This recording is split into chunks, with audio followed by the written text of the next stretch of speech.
Danny. Tony!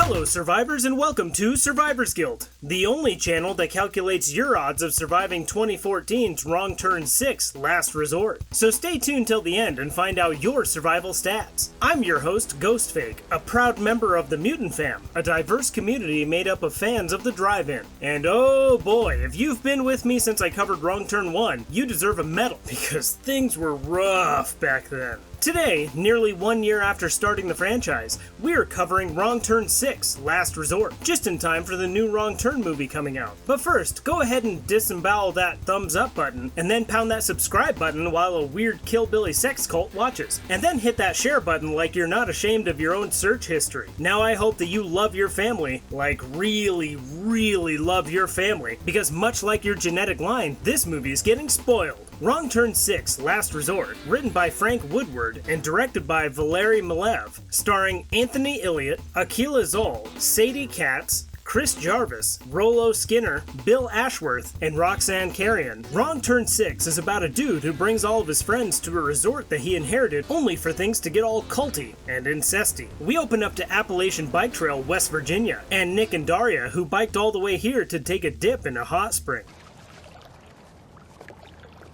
Is this enough?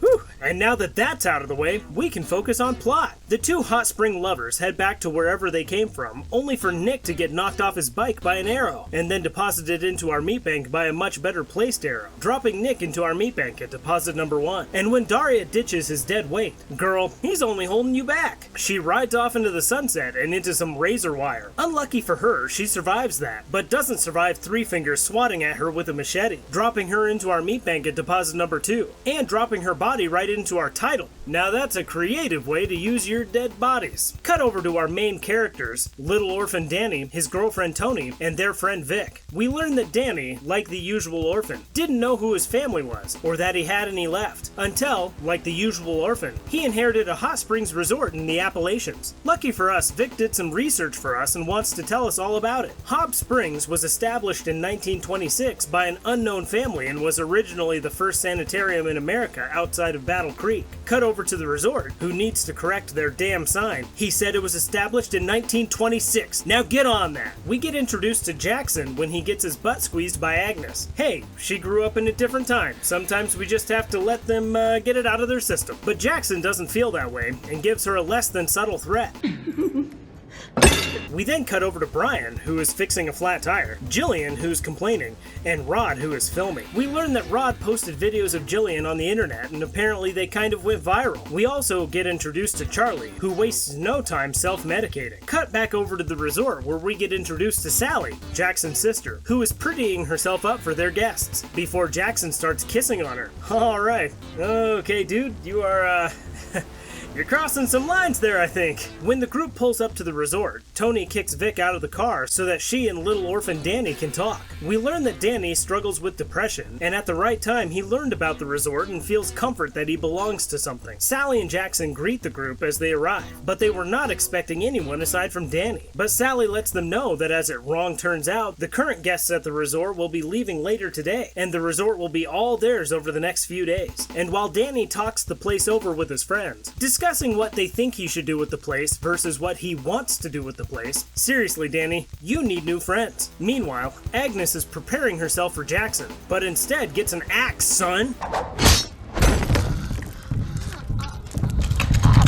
Matt, that was for you. Adding Agnes into the meat bank at deposit number 3. Little self-control, boys.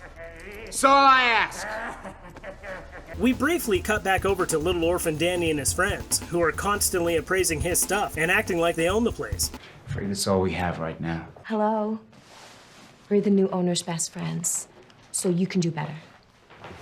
And later that evening, Jackson gives the Killbillies a tongue lashing. Not the sexy kind, but I'm not entirely ruling that out. After all, this movie has everything, and it is a wrong turn movie, letting them know not to touch Danny, even if it means giving his friends a free pass. The next day, while Charlie and Rod are setting up cameras to catch Jillian naked, Jillian and Brian are looking at blurry pictures on a missing person's bulletin board. Now this requires some explanation, because it's absolutely hilarious to me. If you are watching the original release of this straight-to-DVD schlockfest, these pictures won't be blurred, but on the re-release, nearly every picture will be blurred because the filmmakers used an actual missing persons poster, or at the very least, pictures of actual missing persons, and got sued by a family in Ireland when they saw a picture of their missing family member being used. Now obviously, that's not the funny part. The funny part is that now every copy of this movie looks like this. Unless you can find some copies at pawn shops or places that sell used movies, you might be able to pick up one for your collection. Otherwise, these scenes stand out like a sore thumb. Now since I cannot figure out which poster caused the lawsuit, I can only show you the blurred footage. Jillian and Brian stop to look at the posters after picking up some groceries when Officer Doucette puts up a poster for Agnes and casually lets them know he'll be headed up to Hobbs Springs looking for her. Cut back over to Hobbs Springs where little orphan Danny is checking out some blurred pictures before finding out that the one that's not blurred definitely looks like him. And then they find one with Killbillies. Whoa, you guys. Whoa indeed. Why the hell are they all covered up?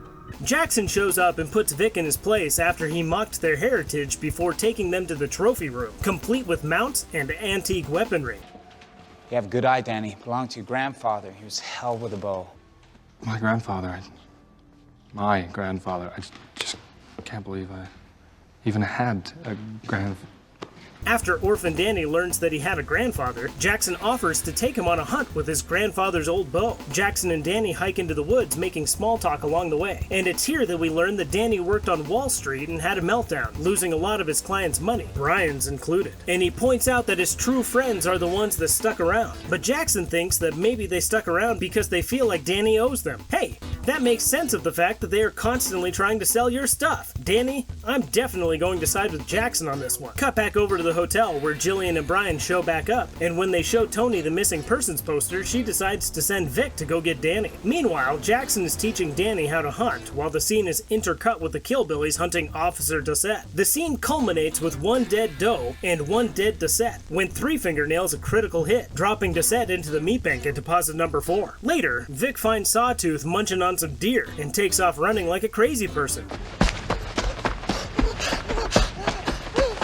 When he runs into Danny, sending them both tumbling down a hill and into some razor wire. Back at the hotel, Sally patches Danny up, while at the same time coming on to him before Tony shows up and finishes tending to Danny, if you know what I mean. And Brian tends to Jillian, if you know what I mean. It's a wrong turn movie, of course you know what I mean. And his friends try to catch it on video. The next morning, Danny breaks the news to his friends that he wants to restore Hobbs Springs and have a grand reopening. His friends reluctantly agree to help him with different aspects of his plan, and later, Jillian gives Brian an earful for agreeing to it, before he accidentally finds out that Jillian has been stealing valuables from the hotel, and Brian decides to help her in her endeavor. The pair of kleptomaniacs stop stealing stuff long enough to find a secret passage that leads them to a weird sex dungeon, where the duo decide to have weird sex. Sally spies on the sexing duo while the Killbillies show up wearing cloaks. They knock out Brian, leaving him on the floor convulsing, and in an incredibly graphic scene, in many ways, break off Jillian's legs and stick a knife into her throat, sticking Jillian into the meat bank at deposit number 5. And when the Killbillies turn their attention to Brian, Sally steps in to stop them. A little while later, Brian wakes up in Sally's room. Sally reassures Brian that she has seen people survive worse wounds, but then she starts grinding on him like he's her brother or something. Not the time, Sally. Read the room. Just then, Sally's actual brother Jackson interrupts her, telling her to save herself for Danny. You're supposed to be saving yourself for when the time is right. Finish him off. Take him to the kitchen. I'll carve him up later.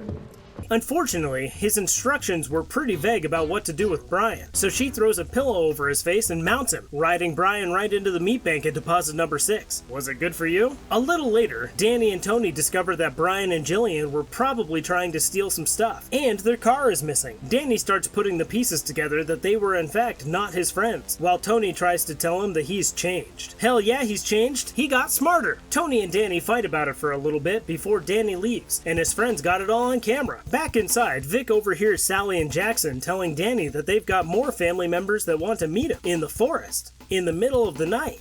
Alone. Maybe he didn't get smarter. Later that night, Sally and Jackson bring no longer an orphan Danny to a village in the middle of the woods, with Vic following secretly close behind. Sally and Jackson start explaining the backstory of the families that settled here, the Creightons, the Boggles, and the Hillikers, and explain that Danny, like them, is a Hilliker. Now I have to explain that this movie is technically a soft reboot of the franchise. We learned in Wrong Turn 4, Bloody Beginnings, that the Killbillies were only Hillikers insofar as they were found by the Hillikers after they had been abandoned. But in this movie, the Killbillies are in fact Hillikers, and the story revolves around the family's desire to keep the bloodline pure. This, along with some other anachronisms, put this installment outside of the timeline of parts 1 through 5. If only Jackson would have explained that to Danny. Anyway, Jackson and Sally explain incest to Danny and explain that deformities are the price for purity, and they explain that Danny is actually their brother. Meanwhile, voyeuring Vic gets caught by the Killbillies and hung up in a tree before Three Finger slits his throat, and the rest of the incest family Robinson fill their cups with his blood.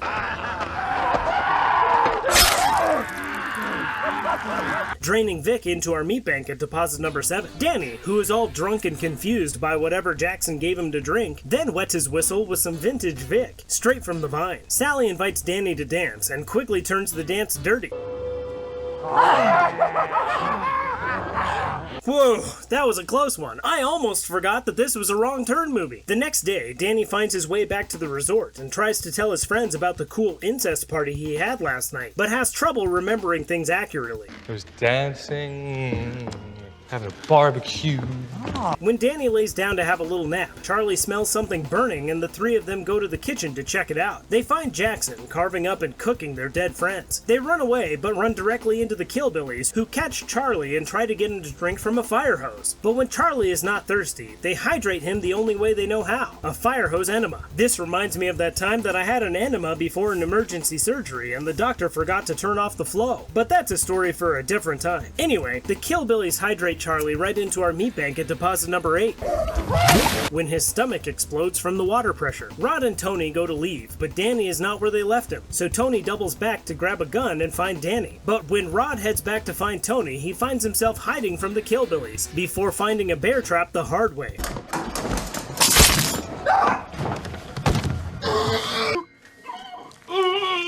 The Killbillies drag Rod out of his hiding spot before ending the game of hide and seek when Three Finger hides a machete in Rod's head, depositing Rod into our meat bank at deposit number 9. Cut over to Tony, who has found her way to the ritual sex room, and Sally has found her. Tony lets Sally know that she knows what they are. You're murderers! You eat people! Don't you judge me. AKA Killbillies for short. When Sally starts explaining that she wants Danny to fill her with a baby, Tony rifle whips her across the face, and the two start wrestling. Sally attempts to plunge Tony's face into some boiling hot spring water, but Tony turns the water tables and dunks Sally instead, leaving her all disfigured and stuff. And then accidentally on purpose shoots her a couple times, before Danny shows up and chastises her. What the hell are you doing? Tony, realizing that Danny's transformation from an orphan to a Killbilly is complete, goes to grab the gun, when Jackson shows up and puts a knife to her throat. But before Jackson can kill her, Danny offers to do it himself. But instead, Danny lets her go. Jackson takes off after her and then takes her to the ground. Tony grabs Jackson's keys and begins stabbing him repeatedly in the face, until she unlocks the meat bank and tosses Jackson in at deposit number 10. Danny then holds Tony at gunpoint now that she's killed one of them, long enough for the Killbillies to show up, and Three Fingers pickaxes Tony into the meat bank at deposit number 11.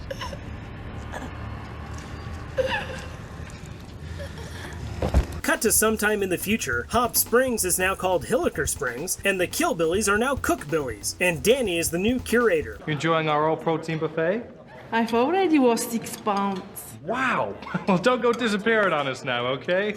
Danny gives the Cookbillies a 15-minute break so that they can head to the ritual sex room where they meet up with Sally. Danny places Sally on the weird sex altar and they start having weird sex, and the movie ends. But not soon enough. So now, to find out, what are your chances of suffering survivor's guilt? This is where we take a look at our main characters and the death that surrounds them to determine your odds of surviving this movie. We start off our meat bank deposit deposits with the two dirty bikers, Nick and Daria, at deposits 1 and 2. We then add Agnes searching for Jackson and finding an axe, son, before then actually finding Jackson at deposit number 3. We then get Doe Set getting hunted down into our meat bank at deposit number 4, followed by Jillian getting torn up into our meat bank at deposit number 5, and then Brian getting rode into deposit number 6. Vic then feeds starving inbreds at deposit number 7, with Charlie never-ending enema-ing his way into our meat bank at deposit number 8. Rod gets found into the meat bank at deposit number 9, and Jackson unlocks the meat bank when he gets stabbed in the face with his own keys at deposit number 10. And Tony wraps up our meat bank deposits when the Killbillies end their blood feud by avenging the death of one of their own, landing Tony at deposit number 11 into our meat bank. Now let's take a look at our survivors. We've got Danny, Sally, and the 3 witness billies, Three Finger, Sawtooth, and One Eye, which means that out of a total of 16 characters, only 5 survive, giving you a 31.25% chance of surviving this movie. Given those odds, how would the Hillikers turn your friends against you? Let me know in the comments below. And if this is your first time on my channel, go ahead and subscribe so you don't miss out on any of my future videos. Also, if you'd like to support what we do here at Survivors Guild, go to buymeacoffee.com/Survivors Guild. Anyway, survivors, as always,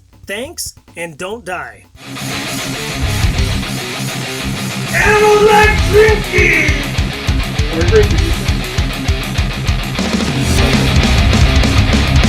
Cheers. Do one more. Here's that salt. Pretty good for the oil free. Only the variation.